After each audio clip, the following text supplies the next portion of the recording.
नमस्कार, 99 न्यूज में आपका स्वागत है। मैं हूं आपके साथ शंकर कुमार। प्रधानमंत्री नरेंद्र मोदी ने बुधवार को ग्रामीण विकास पर केंद्रीय बजट के सकारात्मक प्रभाव पर वेबिनार को संबोधित किया। पीएम मोदी ने कहा कि सबका साथ, सबका विकास, सबका विश्वास और सबका प्रयास हमारी सरकार की नीति और एक्शन इसका मूलभूत प्रेरणा सूत्र है। उन्होंने कहा कि बजट के बाद आज घोषणाओं को लागू करने की दिशा में सभी स्टेक होल्डर से संवाद अपने आप में बहुत अहम है। उन्होंने कहा कि इस बजट में सरकार द्वारा सैचुरेशन के इस बड़े लक्ष्य को हासिल करने के लिए एक स्पष्ट रोडमैप दिया गया है।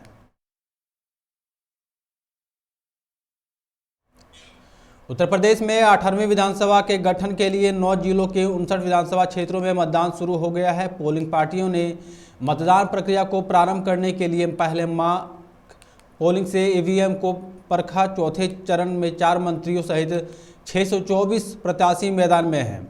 2017 में 9 जिलों की 59 सीटों पर 51 भाजपा गठबंधन के पार थी, 4 पर समाजवादी पार्टी तथा 2 पर बसपा और कांग्रेस के प्रत्याशियों ने जीत दर्ज की थी।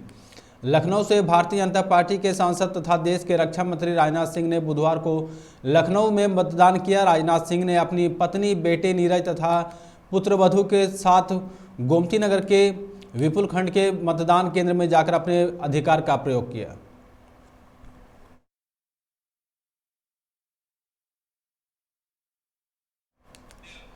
तीसरी लहर में कोरोना संक्रमण काफी कमजोर हो पड़ा है। पिछले कुछ दिनों से कोरोना के मामलों में लगातार गिरावट देखने को मिल रही है। हालांकि आज कोरोना के मामलों में थोड़ी बढ़ोतरी देखने को मिली है। स्वास्थ्य मंत्रालय ने कोरोना को लेकर अपडेट जारी किया है। स्वास्थ्य मंत्रालय के मुताबिक बीते 24 घंटे में कोरोना संक्रमण के 15,102 नए मामले सामने आए हैं। रिपोर्ट के अनुसार इस दौरान 31,377 लोग ठीक हुए हैं, जबकि 278 लोगों की कोरोना से मौत हो गई है। बता दें कि कल यानी बुधवार को देश में कोरोना के कुल 13,405 मामले सामने आए थे। रूस द्वारा यूक्रेन के अलगाववादियों को नियंत्रण वाले 2 क्षेत्रों को मान्यता दिए जाने के बाद हालात और बिगड़ रहे हैं। कई पश्चिमी देश रूस पर प्रतिबंध लगा रहे हैं। अमेरिका, ब्रिटेन के बाद अब जापान ने भी रूस पर प्रतिबंध लगाए हैं। जापान के प्रधानमंत्री फूमियो किशिदा ने बुधवार को कहा कि हमारी सरकार जापान में रूस के सरकारी बॉन्ड को जारी करने और वितरण पर बैन लगाएगी। किशिदा ने यह भी कहा कि जापान 2 यूक्रेनी विद्रोही क्षेत्रों से जुड़े लोगों को वीजा जारी करने पर भी निलंबित कर देगा। इसके अलावा जापान में उनकी संपत्ति को फ्रीज किया जाएगा और दोनों क्षेत्रों के साथ व्यापार पर प्रतिबंध लगाए जाएंगे।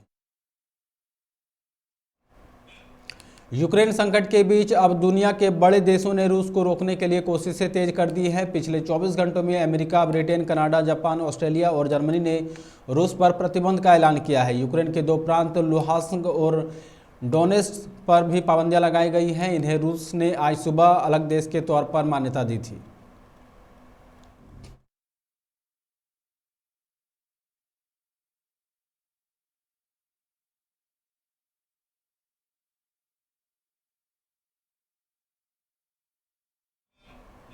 यूक्रेन और रूस में युद्ध की आशंका के बीच दुनिया में एक नया तनाव छिड़ गया है। इजराइल ने सीरिया पर मिसाइल अटैक कर दिया है। सीरिया के सरकारी मीडिया की ओर से दी जानकारी के मुताबिक आज सुबह इजराइल ने देश के दक्षिणी हिस्से में सैन्य ठिकाने पर हमला कर दिया। एक सैन्य अधिकारी के हवाले से मीडिया रिपोर्ट में बताया गया कि इजराइल के कब्जे वाले गोलान हाइट से यह हमला किया गया है।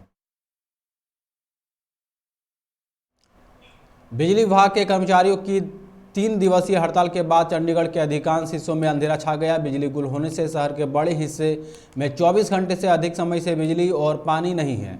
हजारों घरों से में बिजली पानी की आपूर्ति नहीं हो रही है और शहर के कई इलाकों में ट्रैफिक लाइटें काम नहीं कर रही है। सरकारी अस्पतालों ने सर्जरी को फिलहाल टाल दिया है। राम सेतु को ऐतिहासिक स्मारक घोषित करने की मांग फिर सुप्रीम कोर्ट में उठी है। इसको लेकर एक याचिका दायर की गई है। याचिका पर सुनवाई करते हुए कोर्ट ने केंद्र सरकार से उसकी राय मांगी है। गोरखपुर के केंट इलाके के इंजीनियरिंग कॉलेज चौकी क्षेत्र में मल्लाह टोली भोरापुर में एक 34 वर्षीय महिला ने फांसी लगाकर सुसाइड कर लिया है। सूचना पर पहुंची पुलिस ने दुपट्टे से लटके शव को उतारकर जांच में जुट गई है। महिला ने सुसाइड करने से पहले वीडियो कॉल से विदेश में रह रहे पति से बात की थी। एनसीपी नेता नवाब मलिक से ईडी के पूछताछ पर शिवसेना नेता संजय राउत ने केंद्र सरकार से नाराजगी जताई है। संजय राउत ने कहा कि महाराष्ट्र सरकार में मंत्री नवाब मलिक को जिस तरह से ईडी के लोग उनके घर जाकर लेकर गए हैं, यह महाराष्ट्र सरकार के लिए चुनौती है। पुराने मामलों को निकालकर सबकी जांच हो रही है। उन्होंने कहा कि आप जांच कर सकते हैं। साथ ही उन्होंने कहा कि 2024 के बाद आपकी भी जांच होगी। छत्तीसगढ़ तेलंगाना बॉर्डर पर माओवादियों ने एक बार फिर जमकर आतंक मचाया है। पुल निर्माण कार्य में लगी 7 वाहनों को माओवादियों ने आग के हवाले कर दिया। बताया जा रहा है कि लगभग 3 ट्रैक्टर को माओवादियों ने अपने साथ लेकर चले गए। हालांकि इसकी अभी आधिकारिक पुष्टि नहीं हुई है। माओवादियों ने निर्माण कार्य में लगे मजदूरों को भी बंधक बना लिया था, लेकिन वारदात को अंजाम देने के बाद सभी को छोड़ दिया गया है। छत्तीसगढ़ के दंतेवाड़ा में माओवादियों ने जमकर उत्पात मचाया है। किरंदुल विशाखापट्टनम रेलवे मार्ग पर माओवादियों ने एक मालगाड़ी के इंजन में आग लगा दी। मालगाड़ी का ड्राइवर सुरक्षित है। बताया जा रहा है कि बेलाडीला से मालगाड़ी लोह अयस्क लेकर विशाखापट्टनम जा रही थी। बचेली और भांसी के बीच माओवादियों ने वारदात को अंजाम दिया है।